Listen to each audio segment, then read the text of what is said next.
cieux et la terre. Nous sommes là pour toi, toi qui appelles à l'existence des choses qui n'existent pas. Nous sommes là pour toi, toi qui nous as pris dans la boue, tu nous as lavés. Nous sommes là pour toi, toi qui nous as rachetés, mais à un grand prix. Nous sommes là pour toi, toi qui vis de génération en génération. Nous sommes là pour toi, toi qui as créé des choses visibles et des choses invisibles. Nous sommes là pour toi, toi qui n'as ni commencement ni fin. Nous sommes là pour toi, toi qu'on appelle l'alpha, mais aussi oméga. Nous sommes là pour toi, toi qui commences et qui achève toujours ce que tu as commencé. Que ton nom soit béni. Gloire à toi, le véritable Dieu.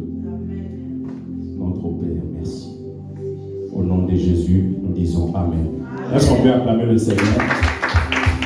Merci, asseyez-vous s'il vous plaît. Bonjour tout le monde. Alors, nous rendons grâce à Dieu. Je veux nous partager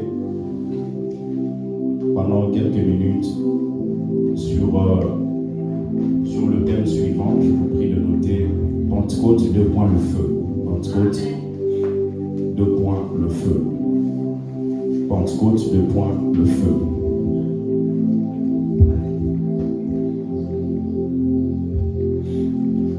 Alors, avant que je vous explique 2-3 choses, je vais vous donner des textes et ensuite on va les lire. Lévitique chapitre 23, du verset 15 au verset 20. Frère Jason, si tu peux prendre ça, m'aider à faire la lecture. Frère Jason.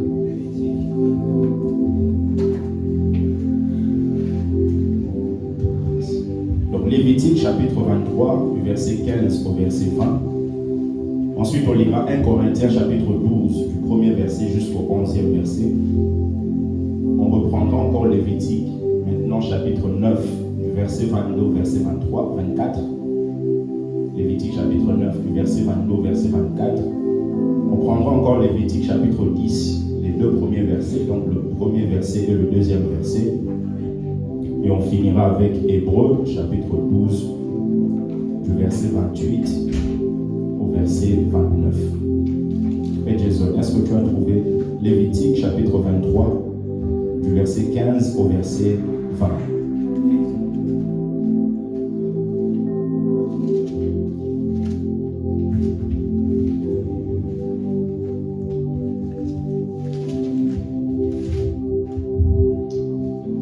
Je lis la parole du Seigneur. Amen. Lévitique chapitre 23, le verset 15 au verset 20.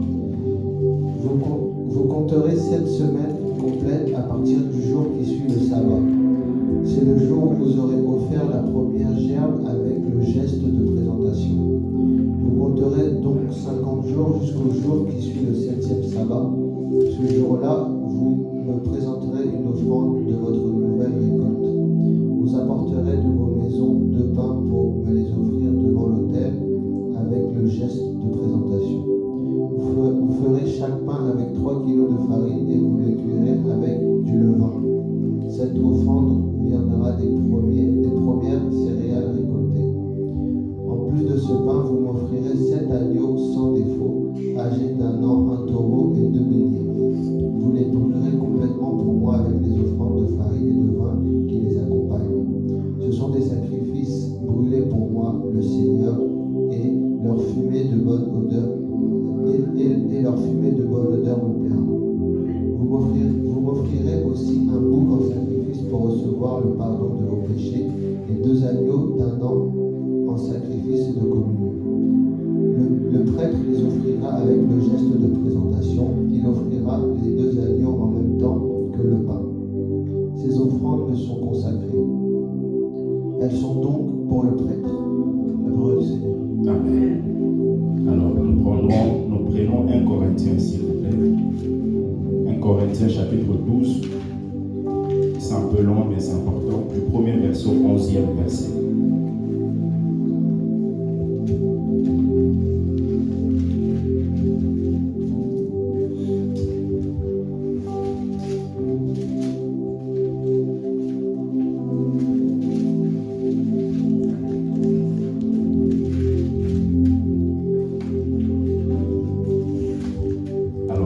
Après, tu prendras l'autre texte de Lévitique. 1 Corinthiens 12, du 1er au 11e verset. La Bible dit, pour ceux qui concerne les dons spirituels, je ne veux pas, frère, que vous soyez dans l'ignorance. Vous savez que lorsque vous étiez païen, vous vous laissiez entraîner vers les idoles muettes, selon que vous étiez conduit.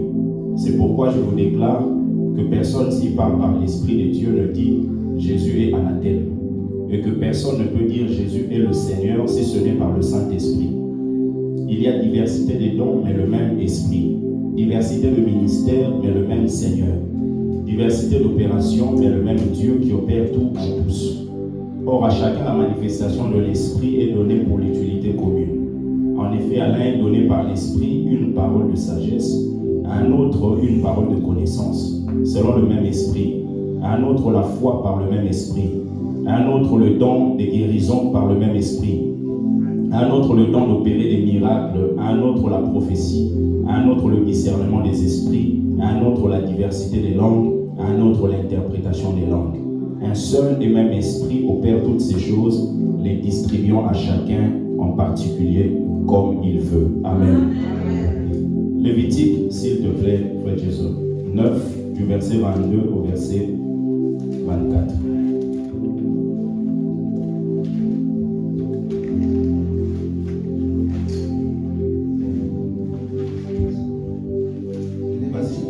Lévitique 9, du verset 22 au verset 24. Quand Aaron a fini d'offrir les sacrifices pour le pardon des péchés, les sacrifices complets et les sacrifices de communion, il lève les mains au-dessus du peuple et il le bénit. Puis il redescend de l'autel. Moïse et Aaron entrent dans la tente de la rencontre. Donc, quand ils en sortent, ils bénissent le peuple. Alors le Seigneur se montre à tout le peuple dans sa gloire. Un feu jaillit devant le Seigneur et il brûle sur l'autel des sacrifices complets et les morceaux gras des autres sacrifices. Tous les Israélites voient cela. Ils poussent des cris de joie et ils se mettent à genoux, le front contre le sol. Amen. Donc le front contre le sol parce que ils ont rencontré le feu. Amen. Au chapitre 10, à partir du premier verset, juste après, 1 et 2. Lévitique chapitre 10, versets 1 et 2. Nadab et Abihu, deux fils d'Aaron, prennent chacun leur brûle-parfum. Ils le remplissent de charbon brûlant et ils versent du parfum dessus. Ils présentent donc au Seigneur une offrande qui brûle sur un feu ordinaire. Alors un feu jaillit devant le Seigneur et il les brûle tous vivants sur place. Amen. Amen. Alors on finit avec Hébreux 12, le verset 28 et le verset 29.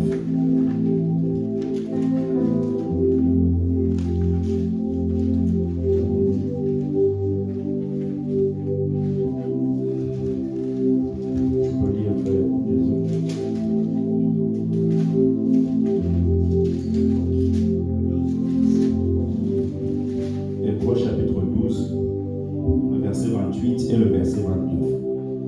Nous ne recevons un royaume que personne ne peut faire bouger. Alors remercions Dieu et servons-le d'une façon qui lui plaise, avec confiance et respect. Oui, notre Dieu est un feu qui détruit. Amen. Amen. Alors, mon thème c'est Pentecôte, le feu. Pentecôte, le feu. Vous savez que dans quelques jours, nous allons fêter, célébrer la Pentecôte. Et Pentecôte est d'origine juive. C'est une fête qui est d'origine juive. Et c'est une fête qui se fête justement 50 jours après la Pâque.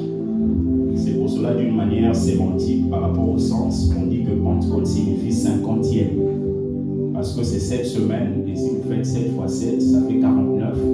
Donc le jour d'après, ça fait le 50e jour. Et vous le voyez dans Lévitique chapitre 23, le verset 15 jusqu'au verset 20. Donc c'était une fête pendant laquelle on célébrait la moisson, on célébrait le début de la moisson, ce qu'on appelle les prémices. C'est-à-dire que ce que vous recevez en premier, vous célébrez Dieu pour ça. Vous célébrez Dieu pour ça et justement vous offrez à Dieu ce qu'on appelle les récoltes des prémices. Et vous allez voir que le Saint-Esprit n'a pas choisi ce jour au hasard. Jésus a dit aux disciples, ne partez pas encore, attendez ce que le Père vous a promis, ce que je vous ai annoncé, dit-il. Il a dit, vous recevrez le Saint-Esprit accompagné de sa puissance et vous serez mes témoins. Donc, il n'a pas choisi un jour au hasard. Le Saint-Esprit est descendu le jour de la Pentecôte. Alors, le jour de la Pentecôte, par rapport aux Juifs, ça signifie le début de la récolte, le début de la moisson. Donc, le Saint-Esprit venant, il vient pour pouvoir rendre effectif ce que Jésus avait dit auparavant. Jésus avait dit à Pierre, tu es Pétros, tu es Pierre, cette petite pierre, ce petit roc. Sur ce grand rocher, je bâtirai mon ecclésia, mon église. Il dit, même les portes des séjours des morts ne prévaudront pas contre elle. Il parlait au futur. Il dit, je bâtirai mon église. C'est-à-dire que ce n'était pas encore le cas. Donc, Jésus savait que son église ne peut pas être bâtie aussi longtemps que les disciples n'ont pas ce qui va faire leur force, c'est-à-dire le Saint-Esprit et sa puissance. Parce qu'on peut avoir beaucoup de discours, on peut avoir beaucoup de choses à dire, mais si nous n'avons pas la puissance du Saint-Esprit, rien de concret ne se fera. Et donc, ce jour-là, ils ont expérimenté la naissance de l'église. Maintenant, la naissance de l'église, par rapport à cette fête, ça signifie le début de la moisson. C'est la raison pour laquelle le jour-là, lorsque Pierre a prêché, la Bible déclare qu'il y a eu 3000 personnes qui se sont converties. Donc c'était un signe pour nous montrer que le début de la moisson a déjà commencé. La moisson des âmes a déjà commencé. Et Pentecôte, comme on a dit, ça marque le début de la moisson. Et parler de la Pentecôte, donc ça signifie qu'il y a une certaine productivité. Parce que vous ne pouvez pas dire que je suis en train d'offrir les prémices de ce que j'ai reçu s'il n'y a pas une certaine productivité. C'est-à-dire que vous avez produit et vous célébrez justement la production. Donc, tout celui qui veut vivre la Pentecôte doit savoir que Dieu t'appelle à être productif. C'est la raison pour laquelle l'Église primitive avait compris ça et l'Église a été productive. Pierre a prêché, plus de 3000 personnes se sont converties. Le début de ce qu'on appelle la grande moisson. Être productif, c'est tellement essentiel pour Dieu, pour chacun de nous. En tant qu'Église, amour éternel, nous devons être productifs. Mais en tant qu'individu, chacun de nous, nous devons aussi être productifs. Rappelez-vous des paroles de Jésus dans Matthieu chapitre 7, le verset 19, là où la Bible dit, tout arbre qui ne porte pas de bons fruits est coupé et jeté au feu. Tout arbre qui ne porte pas de bons fruits, c'est-à-dire qui n'est pas suffisamment productif. Bien aimé, si toi et moi nous ne sommes pas productifs, nous ne servons à rien. Et quand on ne sert à rien, c'est facile qu'on puisse nous couper. Et par rapport à la productivité, on peut même voir par rapport à Israël. La Bible déclare que ce peuple a été retranché. Le peuple d'Israël a été retranché. Pourquoi? Parce que lorsque Jésus est venu, il a dit, je suis venu pour les brebis perdues de la maison d'Israël. Et finalement, il a été rejeté. Il a été percé. C'est pour ça que quand vous lisez le livre de Zacharie, on nous montre par exemple que ce jour-là, on a déjà enseigné sur ça, que ceux qui l'avaient percé, ils vont le reconnaître comme étant le Messie le jour où il reviendra pour mettre fin à la guerre d'Armageddon. Donc cela signifie que le peuple a rejeté le Messie simplement parce qu'il y avait l'incrédulité. Bien aimé, s'il y a l'incrédulité en nous, on ne sera jamais productif. Les disciples étaient productifs, pourquoi? Parce qu'ils ont cru. Quand Jésus a dit, attendez, ne partez pas encore. La Bible déclare dans Actes chapitre 2, ils étaient tous ensemble dans un même lieu. Pas juste une partie, pasteur. Tous ensemble, ils étaient là. Mais aujourd'hui, bizarrement, nous avons des vies chrétiennes un peu selon nous, quoi. Selon nous. Quand je regarde même certaines religions à gauche, à droite, j'ai l'impression que nous négligeons vraiment ce qui constitue la foi chrétienne. Vous Vous allez voir même pendant que nous célébrons la Pentecôte, certains même au milieu de nous, facilement on peut rater le culte, alors que ce sont des fêtes qui permettent de cimenter notre foi. De réaliser qu'un jour, il y a eu quelque chose qui s'est passé et l'Église est née par là. Et l'Église, c'est la solution de Dieu pour ce monde.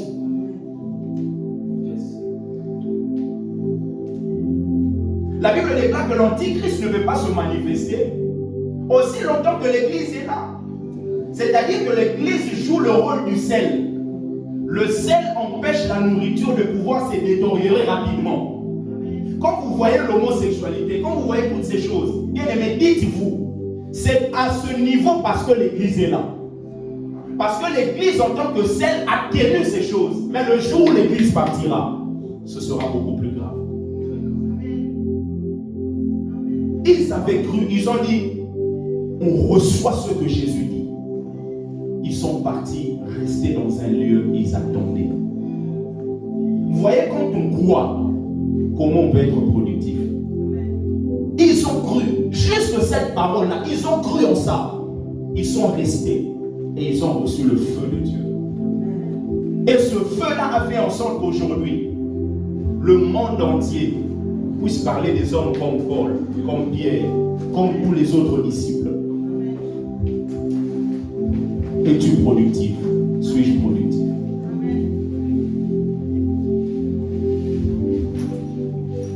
Est-ce que je suis productif en tant que chrétien? Et nous tendons, comme je l'ai dit, jour après jour pour célébrer la Pentecôte. Aujourd'hui, nous allons voir 3 liens avec le Saint-Esprit, 3 points en lien avec le Saint-Esprit, 3 points en lien avec le Saint-Esprit. Je pense que ça va aider quelqu'un et après nous pourrons prier et expérimenter la faveur de Dieu. Premièrement, je vous prie de noter les 3 points en lien avec le Saint-Esprit. Premièrement, la présence du Saint-Esprit transforme le corps du croyant en un temple sacré. La présence du Saint-Esprit transforme le corps du croyant en un temple sacré. Vous pouvez noter le texte, je vais lire 1 Corinthiens chapitre 6, le verset 19. 1 Corinthiens 6, le verset 19. La Bible dit, ne savez-vous pas que votre corps est le temple du Saint-Esprit qui est en vous, que vous avez reçu de Dieu et que vous ne vous appartenez point à vous-même. 1 Corinthiens 6, le verset 19. Votre corps est le temple du Saint-Esprit. Vous ne vous appartenez plus à vous-même. Quelquefois, on ne réalise pas ça. Que dès que je suis là, Rodin, là, je ne m'appartiens plus à moi-même. J'appartiens maintenant à Christ. Parce que dans le marché des esclaves, on ne peut pas vous racheter et être indépendant de celui qui vous a racheté. Non. Vous ne pouvez pas être esclave dans ma maison. Le frère Patrick qui vient vous racheter et dire que non, moi je dépends toujours du pasteur Rodin. Non. Quand on vient vous racheter, vous devenez sous le contrôle de celui qui vous a racheté. Et Jésus nous a racheté à un grand prix. Sommes-nous dépendants de lui? Le Saint-Esprit transforme le corps du croyant en un temple sacré. La Bible dit, votre corps est le temple du Saint-Esprit. Vous réalisez que lorsqu'on se retrouve ici, cette salle peut avoir, on peut faire beaucoup de choses. Mais le fait qu'on ait dédié ce moment en disant de 13h jusqu'à 16h, nous aurons notre culte ici. Bien aimé, ce lieu devient le temple de Dieu. Maintenant, comme ça devient le temple de Dieu, la Bible déclare que toi, ton corps est le temple du Saint-Esprit. Réalisez un peu. Qui peut vraiment venir ici, là, avec une cigarette pendant que je prêche, il l'ouvre, il commence à prendre? C'est-à-dire que même si quelqu'un ne croit pas en Dieu, mais le fait de piétiner ses pieds ici, il y a quelque chose qui va lui dire, ce lieu est sacré. Amen. Oui. Donc, si on peut faire ça pour le corps qui est les 4 murs, le temple, bien aimé, ça doit être fait aussi pour notre corps physique. Amen. Comme cet homme-là, il n'a pas reçu d'enseignement, il n'a pas été aux affermissements, il n'a pas été je ne sais dans quelle école théologique, mais le fait juste de dire je viens là où on prie, lui-même il sait que certaines choses je ne ferai pas ça là-bas. À combien plus forte raison nous qui avons le Saint-Esprit en nous? Cela prouve juste que nous voulons être indépendants du Saint-Esprit. Parce que quand on est dépendant de Dieu, bien aimé, certaines choses ne pourront pas passer. Vous allez vous rendre compte que le corps est très important. Jésus dit, tu n'as voulu ni sacrifice ni offrande, tu m'as formé un corps pour faire, oh Dieu, ta volonté. C'est-à-dire que lorsqu'on vient sur la terre, on vient dans un but d'accomplir la volonté du Père. Mais la volonté du Père ne peut pas être accomplie aussi longtemps que le corps n'est pas effectif. C'est la raison pour laquelle me tenir ici là, j'ai l'appel, j'ai un don, j'ai des capacités, mais si mon corps ne fonctionne pas, bien aimé, ce sera difficile pour moi de vous prêcher. Donc, la réception du Saint-Esprit, ça rend le corps du chrétien un temple sacré. Ton corps est un temple, bien aimé, sacré. Sacré. Et comme c'est sacré, cela doit être protégé. Qui peut entrer ici pendant que nous sommes ici? Peut-être nous ne sommes pas des ceintures noires en judoka, mais il entre ici là, il commence à casser ça, il commence à briser ça, et nous sommes toujours là, Chibla, Kole, Chalemande, Ibalo, Chalou, Keba. Est-ce qu'il va sortir bien lui? Il y aura un problème. Pourquoi? Parce que nous protégeons ceux qui constituent notre culte. Bien aimé, tu dois prendre soin par la puissance du Saint-Esprit à protéger ton corps. Oui. Même notre régime, nous devons faire très attention par rapport à ça. Imaginez que vous avez une voiture qui coûte 100 milliards d'euros. Vous pensez que vous allez mettre n'importe quel carburant dedans?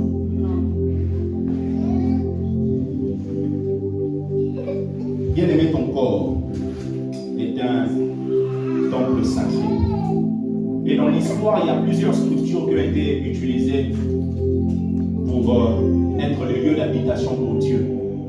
Vous avez premièrement le tabernacle de Moïse, qui n'était pas suffisamment précieux, mais ce bâtiment qui se trouvait au milieu du désert, c'était le lieu d'habitation pour Dieu. Et après ça, il y a eu quelque chose de beaucoup plus précieux qu'on appelle le temple de Salomon. Ça, c'était excellent. C'est le bâtiment le plus coûteux. Tout était pratiquement en or. Et la Bible déclare que David, avant de mourir, il a laissé beaucoup de biens, beaucoup d'or, simplement pour que le temple soit constitué. Parce que Dieu lui avait dit, non, ce n'est pas toi qui vas construire, mais c'est ton fils Salomon qui viendra. Mais après ça, vous allez voir que le temple n'a pas vraiment duré, ça a été détruit. Mais Dieu a choisi un lieu qui sera son habitation.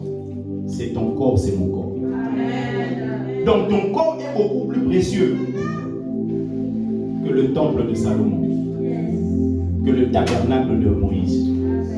Et quand on comprend ça, bien aimé, toute notre vie change. Donc la présence du Saint-Esprit transforme le corps du croyant en un temple sacré. Deuxièmement, le Saint-Esprit est invisible, mais il se manifeste à travers des dons spirituels. Le Saint-Esprit est invisible, mais il se manifeste à travers des dons spirituels. Le texte qu'on a lu dans 1 Corinthiens chapitre 12, si je commence au verset 8, ça veut dire en effet, Allah est donné par l'Esprit une parole de sagesse, à un autre une parole de connaissance. Vous avez plusieurs dons spirituels qui sont cités. Alors c'est très important de comprendre ça parce que les dons spirituels, ce sont des dons que Dieu donne. C'est-à-dire que c'est quelque chose que vous ne fournissez pas d'efforts pour les avoir. Dieu vous les donne. Le Saint-Esprit est invisible. Là, nous sommes ici, nous disons le Saint-Esprit est au milieu de nous, on ne le voit pas physiquement comme ça. Mais il se manifeste au travers de certaines choses, de certaines manifestations. On peut comprendre qu'ici, il y a la présence de Dieu.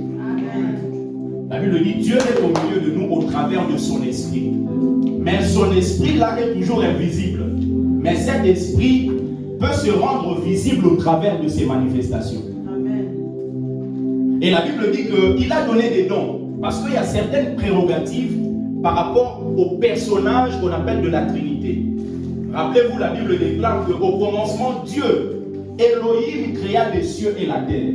Elohim, c'est toujours un mot qui est au pluriel. Quand vous dites un mot qui est au pluriel, ensuite le verbe doit être au pluriel comme le mot qui a été cité. Mais on dit au commencement, Elohim au pluriel créa. Donc c'est pour nous montrer ce qu'on appelle la pluralité dans l'unité. C'est-à-dire que le Dieu qui est un peut se manifester de diverses manières. Vous voyez? Donc il y a des prérogatives par rapport aux différentes personnes ou aux différents personnages de la Trinité. Vous voyez, le Père est présenté comme le Dieu créateur. Lui qui est le maître de toutes choses. Lui qui est le maître des opérations. Et la Bible nous montre que le Saint-Esprit ramène des dons spirituels. Et Jésus nous donne des dons qui sont des dons hommes. Parce qu'en tant que pasteur tel qu'il est là, il n'est pas juste quelqu'un qui a des dons en lui. Il est lui-même un don que Christ a donné à l'Église. Donc vous voyez que maintenant les dons spirituels quand ils viennent, Dieu vous donne un don, Dieu vous accorde quelque chose. Ce n'est pas juste pour vous, c'est surtout pour l'Église, pour l'utilité du corps. Pour l'utilité du corps. Parce que vous êtes un membre du corps et ce qu'il vous donne, c'est pour que le corps puisse en bénéficier. Amen. Donc, quand vous avez un don et que le corps n'en bénéficie pas, bien aimé, ça ne sert absolument à rien. Et la Bible dit par exemple qu'il a donné ce qu'on appelle une parole de sagesse. Vous allez voir, la parole de sagesse est toujours accompagnée de la parole de connaissance. Parce que la parole de connaissance va vous permettre de recevoir et de capter quelque chose que l'intellect ne peut pas vous donner. L'intellect ne peut pas vous donner. C'est-à-dire que quelque chose que vous n'avez pas appris au travers de quelqu'un. Vous voyez, par exemple, lorsque je parle comme ça, en regardant Maman Titina, j'entends des mots absents et présents. Et absent et présent, je comprends que certaines choses, Maman Titina s'inquiète sur des choses qu'elle n'a pas. C'est-à-dire que des choses qui sont absentes, des fois, elle arrive à se poser des questions par rapport à ce qu'elle n'a pas. Et là, maintenant, Dieu me dit de lui dire, maman, il ne faut pas vous focaliser sur ce que vous n'avez pas. Regardez ce que vous avez. Parce que votre joie ne viendra jamais de ce que vous n'avez pas. Ça ne viendra jamais de ce que vous n'avez pas. En tant que pasteur, je ne suis pas pasteur d'une église maintenant de 10 000 membres. Mais si ma vocation, ma perception est toujours focalisée sur ça, je n'aurai pas la joie. Je dois me focaliser sur les 3-4 personnes que Dieu m'a données maintenant. Donner la joie maintenant et dire à Dieu, tu peux faire plus avec moi demain. Vous voyez ce que ça signifie? Donc, quand la parole de connaissance vient, ça vous révèle quelque chose que l'intellect ne peut pas vous donner. Et maintenant, une parole de sagesse viendra pour vous permettre de pouvoir gérer la situation que vous avez détectée. Par exemple, la parole de sagesse peut vous faire montrer que dans une maison, il y a quelqu'un qui est sorcier. Clairement, que quelqu'un est sorcier, quelqu'un veut envoûter des enfants et tout ça. Ça dit que ça, c'est une parole qu'on ne vous a pas donnée au journal et tout ça. Mais la personne qui est concernée sait qu'elle est sorcière. Ou sa famille sait aussi que la personne est sorcière. Mais le fait de le dire comme ça ne suffit pas. Il faut maintenant que l'autre don de la sagesse vienne pour vous permettre à savoir comment maintenant gérer cette situation. Parce que ça ne suffit pas juste de le détecter. Il faut maintenant amener la personne à pouvoir gérer cette situation et sortir victorieux. Et les différents dons bien aimés sont donnés pour l'utilité de l'Église. Et les dons spirituels, ce sont des dons qu'on vous donne. Ce qui signifie, le don spirituel ne vient pas changer le caractère de celui qui le reçoit. Je vous donne un exemple. Le frère Jason, imaginons, il gagne 800 €. En gagnant 800 €, voilà, il se bat en tant qu'homme, il se bat et tout ça pour ses projets. Mais imaginez que le frère Jason soit orgueilleux, soit irrespectueux, soit avec des caractères bizarres, vantards. Et moi, je viens le voir pour lui dire, frère Jason, Dieu m'a mis à cœur de te faire un don, de te donner 500 000 euros. Pensez-vous que le 500 000 euros que je vais donner au frère Jason, ça va changer son caractère? Ça peut même ramener son caractère à être beaucoup plus intense. Parce qu'il va, si déjà avec 800 euros, il est orgueilleux. Avec 500 000 euros, il va se dire, oh, je suis supérieur à tout le monde.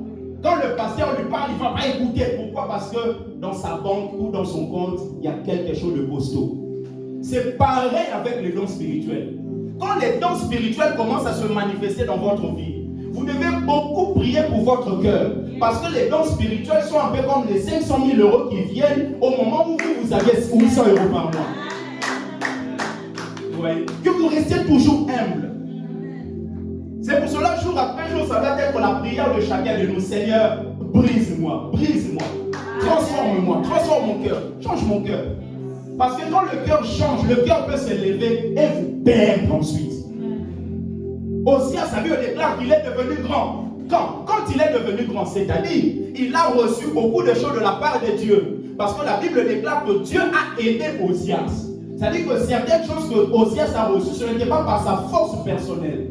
Mais quand il est devenu grand, il n'a pas su être dans la présence de Dieu, dire Seigneur, brise-moi, transforme-moi. Et là, il déclare que ce que Dieu lui a donné, il l'a perdu. Osias est mort lépreux. Osias est mort.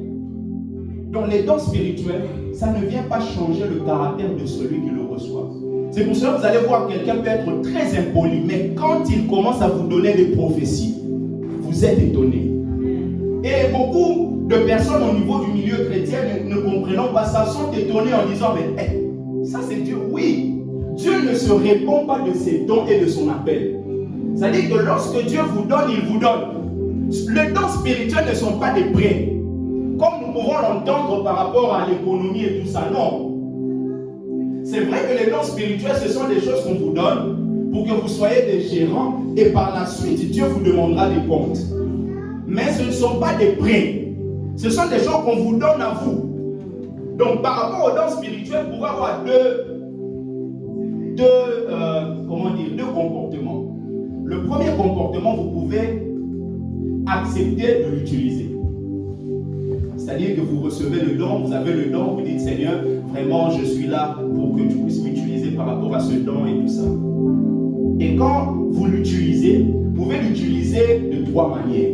Premièrement, vous pouvez l'utiliser pour la gloire du royaume, pour la gloire de Dieu. Mais vous pouvez l'utiliser aussi pour votre propre gloire. C'est-à-dire que vous utilisez le don que Dieu vous a donné pour vous faire de l'argent, pour vous permettre de vous enrichir. Le don va toujours fonctionner. C'est la raison pour laquelle Dieu dit à Moïse de pouvoir parler au rocher. Moïse il frappe, mais l'eau sort quand même et le peuple boit. Parce que Moïse avait un don exceptionnel de guérison, de miracle. Donc le don peut se manifester même lorsque quelqu'un désobéit au principe de Dieu. Dieu lui dit, tu vas parler. Lui, il vient, il frappe. Mais la Bible déclare que l'eau est sortie, maman blanche. Et le peuple a bu. C'est-à-dire, en tant que même pasteur là, je peux venir ce matin pour prêcher. Dieu me dit, Rodin, tu dois parler de ça. Moi, je lui dis, non, moi là, je dois parler de ça là. Parce que le peuple là doit comprendre ça. C'est-à-dire qu'en désobéissant à Dieu, le don de l'enseignement qui est en moi vous bénira. Mais moi là, j'aurai des problèmes avec Dieu. C'est la raison pour laquelle le peuple a bu, mais Moïse n'est pas entré dans la terre promise. Donc certaines bénédictions dans votre vie, vous pouvez passer à côté, mais les autres bénéficient quand même de votre don. C'est la raison pour laquelle il ne faut pas être un panneau. Parce que quand vous avez des dons, vous l'utilisez, mais vous l'utilisez mal, sans suivre les directives de Dieu, vous deviendrez comme un panneau. Le panneau qui indique Montreuil, il n'est même pas encore arrivé à Montreuil. Il n'est jamais venu à Montreuil, mais il montre aux gens comment aller à Montreuil. Lui-même, il ne va pas. Mais lui, il est là, il dit juste aux gens, allez là-bas, allez à gauche, allez à droite, allez là-bas. Bien-aimé, ne sois pas un panneau qui permet aux gens d'être bénis, mais toi-même, tu n'es pas béni. Qui permet aux gens d'arriver, même toi-même, tu n'arrives pas. tant que pasteur d'être un panneau qui indique juste la direction et que moi-même je reste au même endroit. Moi-même je reste là, moi-même je reste là. Et beaucoup de personnes veulent même faire des pasteurs ou des serviteurs de Dieu des panneaux. C'est-à-dire que je prêche le Dieu qui peut m'enrichir, qui peut me donner des choses. Mais quand le pasteur a, on dira, c'est un escroc. Non. Mais le Dieu là qui peut te bénir, peut aussi bénir le pasteur.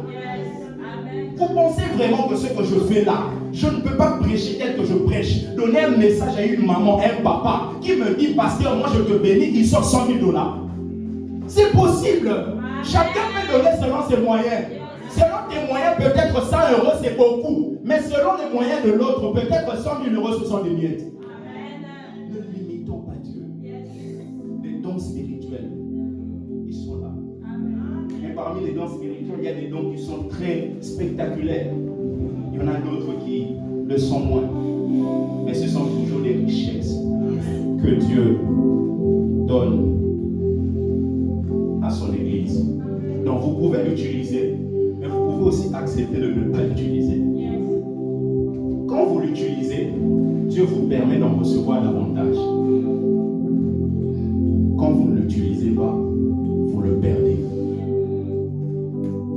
Vous perdez sa manifestation. C'est un peu dans le même ordre que la parole de talent. On a donné à chacun un et tout ça. Quand on dit talent là, ce n'est pas 1 €. Hein. Quand on dit talent, ça veut dire que c'est une quantité d'argent. C'est équivalent de 25 kilos. C'est-à-dire que quand on dit on a donné un talent à quelqu'un, c'est-à-dire c'est 1 kilo par exemple de 50 €, des billets de 50 €. Donc c'était beaucoup d'argent. Parce que le maître fait toujours confiance à ceux qu'il travaille avec. Dieu n'est pas comme les hommes, il n'est pas méfiant et tout ça. Dieu fait confiance. Il donne. Et ensuite, tu dois gérer. Et la Bible déclare que celui qui en avait reçu un a caché, n'a pas utilisé. Et la finalité, c'était quoi? Il a perdu ce qu'il avait. Et ce qu'il avait a été donné à qui? À celui qui en avait 5 et qui a multiplié par 2. Donc celui qui arrive à utiliser ce que Dieu lui a donné permet à Dieu de pouvoir lui donner davantage. Quelquefois nous demandons à Dieu beaucoup de choses, mais ce que Dieu dit, qu'est-ce que tu fais déjà avec ce que tu as? C'est un peu comme un enfant, vous lui mettez une assiette de riz, vous l'avez peut-être déjà constaté, il mange 2, 3, il vient, maman ajoute. Non, finis d'abord ce que tu as. Une fois que tu termines, on pourra ajouter.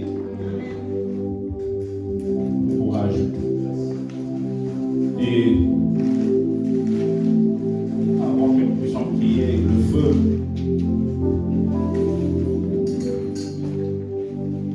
Le Saint-Esprit, quand il est descendu, il y avait la manifestation du feu.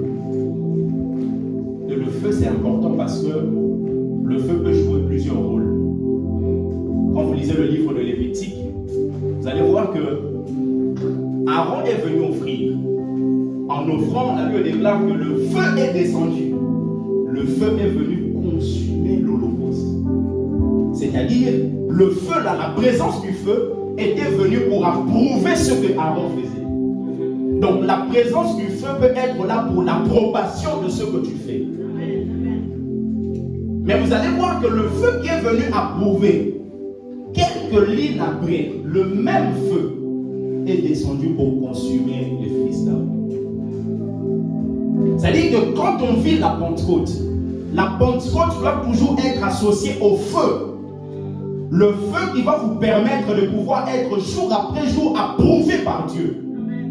Parce que le feu de Dieu va vous emmener à être des hommes de foi. Sans la foi, il est impossible de lui être agréable. Et quand on manifeste la foi, c'est ce que Dieu aime. C'est ce que Dieu aime. Dieu a horreur de l'incrédulité. Horreur de l'incrédulité. C'est pour ça que le peuple d'Israël, à cause de l'incrédulité, il a été retranché. Le retranchement du peuple d'Israël est dû à l'incrédulité. Mais son rattachement sera dû à la croyance. Parce qu'ils croiront en celui qu'ils avaient percé. Donc cela nous enseigne que Dieu n'aime pas l'incrédulité. Dieu peut te parler en secret. Dieu peut te dire des choses en secret. Mais quand l'incrédulité entre dans ton cœur, bien aimé, tu ne pourras jamais collaborer avec Dieu. Jamais. Jamais. Parce que Dieu aime des gens qui croient, comme des enfants. Comme des enfants. La montagne peut être grande devant nous. Mais bien aimé, croyons que le Dieu en qui nous avons cru, il est capable de pouvoir nous donner la victoire. C'est pour cela même par rapport à l'église et tout ça. Bien aimé, moi je ne m'inquiète jamais. Je crois simplement. Je crois simplement. Je dis à Dieu, tu es capable de le faire. Si tu es capable même d'augmenter en réduisant, fais-le. Il peut le faire. Dieu peut t'emmener dans la grandeur, mais en réduisant quelque chose. Comment Dieu peut donner la victoire à Gédéon en lui disant de réduire le nombre de personnes? Alors que pour aller au combat, aujourd'hui tous les spécialistes le disent, la Russie ne peut pas continuer à envahir l'Ukraine parce que la Russie n'a pas suffisamment d'hommes. Mais comment le Dieu de la Bible ne peut pas envisager de dire qu'il faut beaucoup d'hommes pour pouvoir aller envahir le peuple qui attaque Israël? Lui, il vient, il commence à réduire le nombre. Parce que les méthodes de Dieu sont différentes. Dieu est capable de te faire avancer vers le nord, alors qu'il t'a fait avancer vers le sud. Il te dit va au nord, mais le but c'est d'aller au sud. Il est capable. Et que Dieu le fasse pour toi. Je prie Dieu. Que Dieu le fasse dans ton cœur. Que Dieu t'emmène dans la grandeur. Quelle que soit la méthode qu'il prendra. Je prie que l'humilité soit ton partage. Que le cœur humble soit ton partage. Je dis à Dieu, Seigneur, je te suis. Même si je ne comprends pas, je continue à te suivre, Jésus. Que ton feu brûle dans mon cœur. Que ton feu brûle dans mon cœur. Que ton feu m'envahisse. Que ton feu me comble. Que ton feu le feu. Le feu de Dieu. Et quand le feu de Dieu est là, on n'est jamais pareil. On n'est jamais pareil. On n'est jamais pareil. Le feu de Dieu. Le feu de Dieu. Est-ce que quelqu'un peut prier? Seigneur, ton feu dans ma vie. Seigneur, ton feu dans ma vie. Seigneur, ton feu dans ma vie. Dis à Dieu, Seigneur, ton feu. Seigneur, ton feu. Seigneur, ton feu. Le feu dans cette église. Le feu d'approbation. Le feu d'approbation. Le feu d'approbation. Le feu, le feu. Le feu de Dieu. Le feu de Dieu. Le feu de Dieu. Le feu de Dieu. Le feu de Dieu, le feu de Dieu, le feu de Dieu, le feu de Dieu, le feu de Dieu, le feu de Dieu, le feu de Dieu, le feu de Dieu. Le feu est venu à approuver et le feu a consumé. Que le feu consume ce mauvais caractère en toi. Que le feu consume ce mauvais caractère en moi. Est-ce que tu peux dire au feu de Dieu, Saint-Esprit, le feu de Dieu, viens, Saint-Esprit de Dieu, Saint-Esprit consume, Saint-Esprit consume, Saint-Esprit consume, consume ce mauvais caractère, consume ce côté négatif, consume le feu de Dieu, le feu de Dieu, le feu de Dieu. Le feu de Dieu, le feu de Dieu, le feu de Dieu, le feu de Dieu, le feu de Dieu, le feu de Dieu, le feu de Dieu, le feu de Dieu, le feu de Dieu, le feu de Dieu, le feu de Dieu, le feu de Dieu, le feu de Dieu, le feu de Dieu, le feu de Dieu, le feu de Dieu, le feu de Dieu, le feu de Dieu. Ils étaient tous ensemble dans un même lieu. Nous sommes ensemble dans un même lieu. La bichot, la coule, la chalette.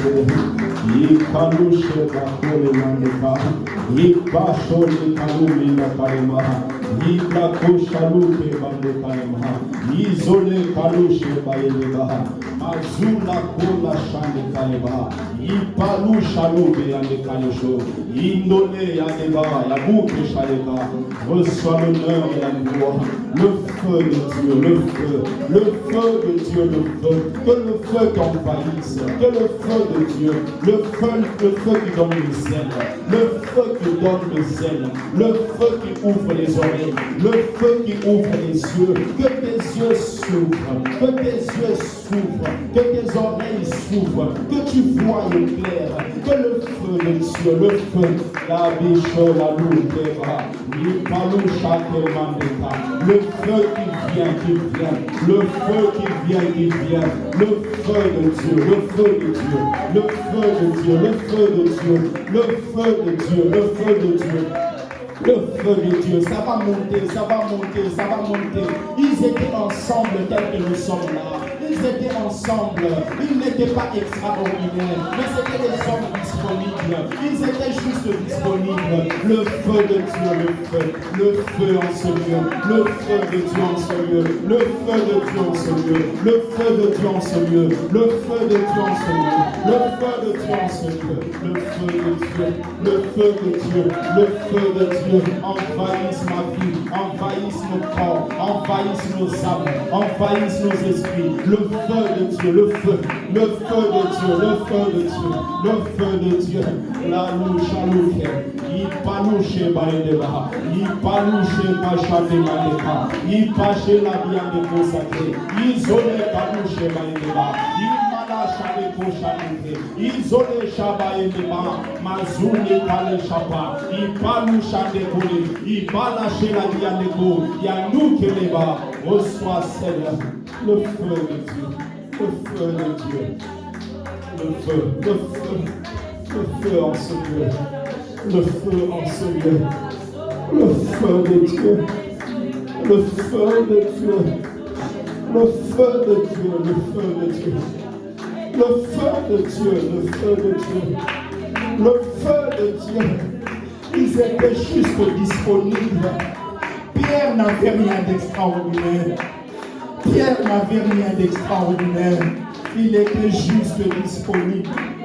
Il était juste disponible. Tu as dit, mais voici, me voici. Esaïe a dit, mais voici, envoie-moi. Il était juste disponible. Esaïe n'était pas extraordinaire. Il n'était pas extraordinaire. Ceux qui ont marqué la génération, il n'était pas extraordinaire. Il ne mangeait pas la nourriture du ciel. Il mangeait le produit comme toi. Il mangeait la viande comme toi. Il mangeait je ne sais pas quoi comme toi. Il mangeait comme moi. Ils étaient juste disponibles.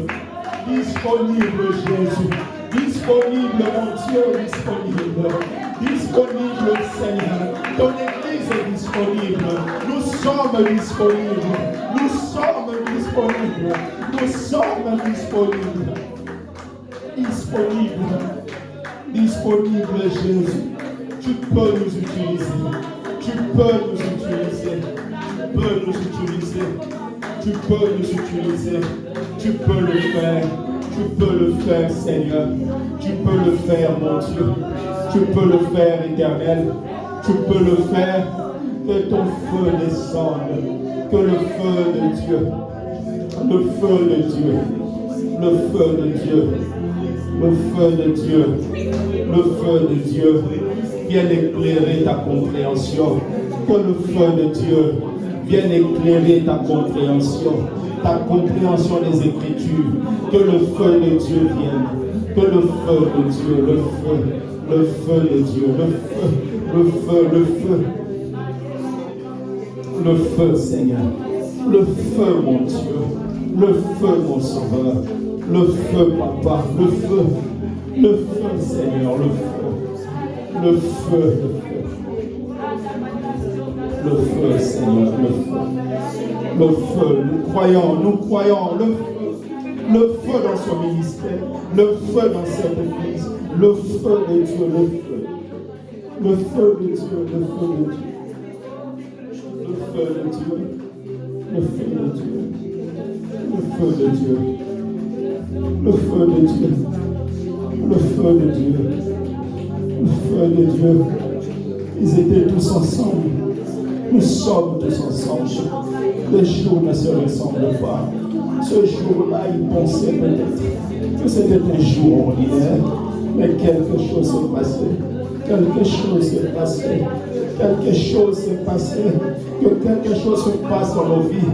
Que quelque chose se passe dans nos familles. Que quelque chose se passe dans nos projets. Que quelque chose se passe. Quelque chose. Quelque chose. Quelque chose. Quelque chose, Seigneur. Quelque chose, mon Dieu. Quelque chose se passe. Que quelque chose se passe dans ma vie. Que quelque chose se passe dans ma famille. Que quelque chose se passe dans ma vie. Que quelque chose, oh Dieu. Quelque chose. Quelque chose. Quelque chose. Quelque chose. Quelque chose. Quelque chose, Seigneur. Quelque chose. Quelque chose, mon Dieu. Quelque chose. Quelque chose, Père. Quelque chose. Quelque chose, Seigneur. Quelque chose. Quelque chose. Quelque chose. Que quelque chose se passe. Que le feu vienne consumer. Consumer ce qui n'est pas de Dieu. Là où tes enfants vont à l'école, que le feu de Dieu consume. Consume tout ce qui n'est pas de Dieu. Là où tes enfants vont à la crèche, que le feu de Dieu consume. Consume tout ce qui n'est pas de Dieu. Là où tu vas au travail, que le feu de Dieu consume. Consume tout ce qui n'est pas de Dieu. Consume tout ce qui n'est pas de Dieu. Consume tout ce qui n'est pas de Dieu. Consume tout ce qui n'est pas de Dieu. Consume cela. Consume cela. Consume cela. Consume cela. Consume cela. Consume cela. Consume cela. Consume cela. Consume cela. Consume cela. Consume tout ce qui n'est pas de toi. Yahweh, dans le parcours de cette église, consume tout ce qui n'est pas de toi. Dans le parcours de cette église, consume tout ce qui n'est pas de toi. Mon sauveur, mon rédempteur, mon Dieu, mon bouclier, le Dieu de ma vie, le Dieu de paix, le Dieu de grâce, le Dieu d'amour. Nous sommes disponibles. Nous sommes disponibles. Nous sommes disponibles. Nous sommes disponibles. Nous sommes disponibles. Envahis-nous de ton amour. Envahis-nous de ta grâce. Envahis-nous de tes faveurs. Envahis-nous de tes capacités infinies. Envahis-nous pendant ce temps. Envahis ce lieu, mon Dieu. Envahis ce lieu, mon Dieu. Que le feu de Dieu, le feu de Dieu, le feu divin, le feu divin, le feu divin, le feu divin, le feu divin, le feu divin, le feu divin. Dans le calme, tu nous conduis. Dans le calme, tu nous impactes. Dans le calme, tu nous impactes. Dans le calme, tu nous impactes. Dans le calme, tu nous impactes. Que le feu divin, le feu de Dieu, le feu qui rend. Seigneur, intimide un homme zélé, un homme zélé, un homme zélé. Le feu de Dieu, le feu de Dieu. Le feu de Dieu, des hommes qui étaient en train de croire en toi en cachette, mais le jour où ils ont vu le feu, ils ne pouvaient plus rester en cachette. Tout ce qui était caché en nous, afin de pouvoir nous préserver, Seigneur, à partir de maintenant, que le feu le dévoile, que le feu le dévoile, le mette en avant, Seigneur, mette en avant, mette en avant, le feu de Dieu, le feu de Dieu, le feu de Dieu. Avant de donner la parole à l'homme de Dieu, Pasteur Orso, déclarer des paroles de bénédiction sur nous, j'aimerais s'il vous plaît qu'on se mette debout, qu'on puisse prier. Vous voyez le premier feu quand il est venu, c'était un feu d'approbation. Mais l'autre feu quand il est venu consumer ceux qui n'étaient pas en accord avec Dieu. Il y a des choses qui sont dans nos vies, dans nos familles, qui ne sont pas en accord avec Dieu. Il y a des choses qui se passent dans notre corps qui ne sont pas en accord avec Dieu. Dieu ne veut pas que tu aies ça. Dieu ne veut pas que tu aies cette maladie. Dieu ne veut pas que tu aies ce problème. Dieu ne veut pas que l'échec s'attache à ta vie. Dieu ne veut pas que tout ce que tu es en train de vivre soit, bien aimé, ton partage. C'est pour cela que j'aimerais que tu pries. Tu dises à Dieu, Père, que ton feu, le feu du Saint-Esprit, vienne consumer l'échec, vienne consumer toutes ces choses, vienne consumer la pauvreté, vienne consumer ces manœuvres sataniques dans ma famille. Peut-être pas dans ta maison, mais dans ta famille élargie. Que ces manœuvres sataniques soient consumées. Est-ce que quelqu'un peut lever sa voix, s'il vous plaît? Prions au nom de Jésus. Éternel Dieu de gloire, que ton feu vienne consumer. Consumez tout ce qui n'est pas de toi. Consumez tout ce qui n'est pas de toi. Consumez tout ce qui n'est pas de toi. Consumez tout ce qui n'est pas de toi. Consumez tout ce qui n'est pas de toi. Consumez, consumez. Venez en consumer. Consumez cet échec. Consumez ces problèmes. Consumez, consumez, consumez, consumez ces problèmes dans la vie de nos enfants, dans la vie de nos parents, dans la vie de nos frères, de nos sœurs. Viennent consumer. Que le feu de Dieu vienne consumer. Que le feu de Dieu vienne consumer. Que le feu de Dieu vienne consumer. Que le feu de Dieu vienne consumer. Que le feu de Dieu vienne consumer. Que le feu de Dieu vienne consumer. Que le feu de Dieu vienne consumer. Que le feu de Dieu vienne consumer. Que le feu de Dieu vienne consumer. Éternel Dieu, que ton feu nous envahisse. Que ton feu nous envahisse. Que ton feu nous envahisse. Que ton feu nous envahisse.